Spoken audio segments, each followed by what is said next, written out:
Magandang gabi mga kaibigan. Ang buhay ay isang tatsulok. Marami ang nasa ilalim na naghihirap at ang mga mayayaman naman ay nasa tuktok. Kay lungkot lang isipin na ang mga binibigyan ng yaman ay ang siya pang nangaabuso sa taong walang kalaban-laban. Kaya tunghayin natin ngayon ang kwento ng isang kawawang mamayan na naaabuso. Harap ng restaurant, maraming nakaparadang kotse sa bangketa. Nang dapit hapong iyon, punong-puno ang restaurant. Dumating ang isang Cadillac na kulay asul, naghahanap ng mapaparadahan ngunit okupado ang mga paradahan sa bangketa. Kaya sa wakas, pumarada ito na ang dalawang gulong sa kaliwa ay nakasampa sa aspaltong gilid ng kalsada. Si Raiden Kaslan ang nagmamaneho kasama ang asawa si Fatma.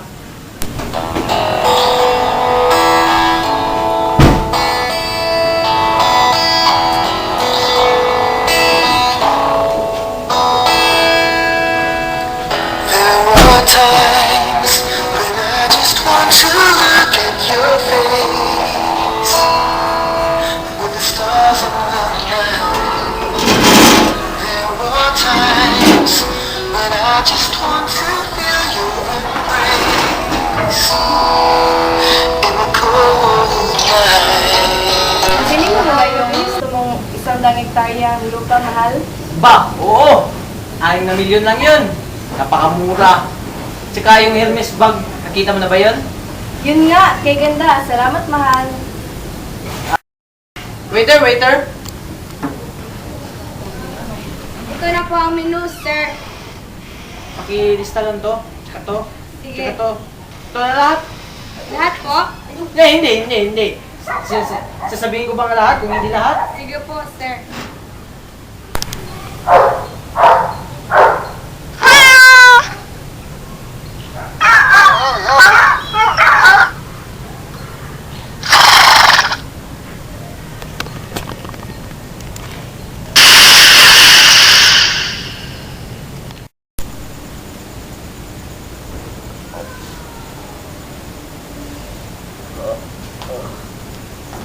Anong nangyayari dito, mahal? Ano yun? Teka! Hoy! Tanga! Bakit mo sinira yung sasakyan ko? Babayaan mo yan! At alam mo ba, ang mahal yan! 2,000 rupiya! Aaminin ko nga ako ang may sala, tuan. Pero pobre lang ako, di ko yan mababayaran, tuan. Pobre lang ako, mabuti pa, patayin niyo na lang ako. Tumahimik ka! Ipapapulis kita! Huwag kang aalis dyan! Nagbalik sa isip na matanda ang kanyang nayon. Ang tunog ng baril at ang lumulusob ng mga tulisan na siyang dahilan kung bakit napilitan silang tumakas at magkanlong sa syudad. Hello? Ma'am Pulis, pwede ka bang pumunta dito? O sige, pupunta ako dyan ngayon.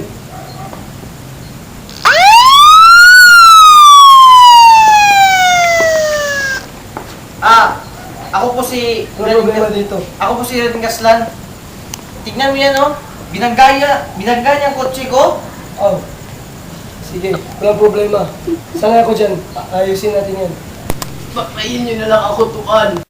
Lang ako, hindi ko yan mababayaran. Patayin niyo na lang ako.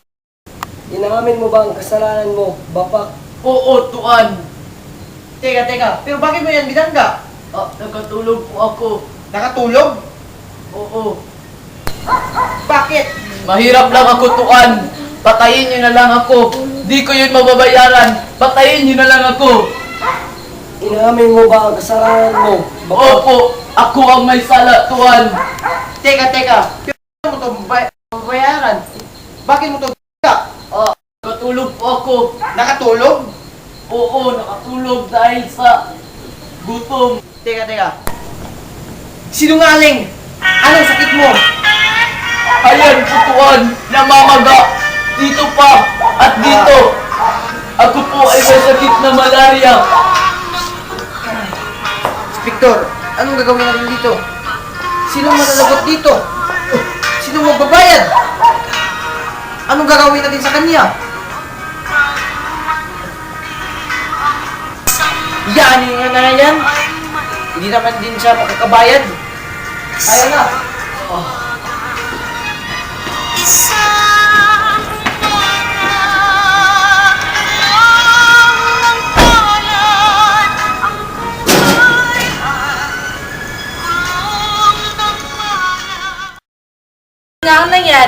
kay Pak Ijo. Talaga namang kawa-awang kanya sinapit.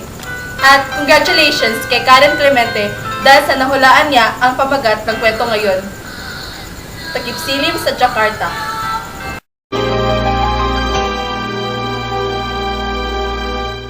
Maalaala mo kaya ang sumpa mo sa akin na ang pag-ibig mo ay sadyang di magmamali.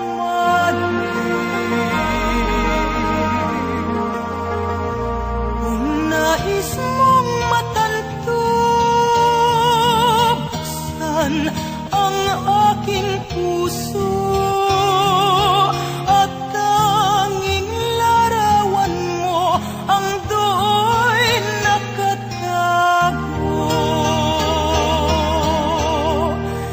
Di ka kaya magbago sa iyong pagmamahal. Tunay kaya hirap ko hanggang sa libingan. Okay, sarap mabuhay, lalo na't may lambingan. Ligaya sa puso ko ay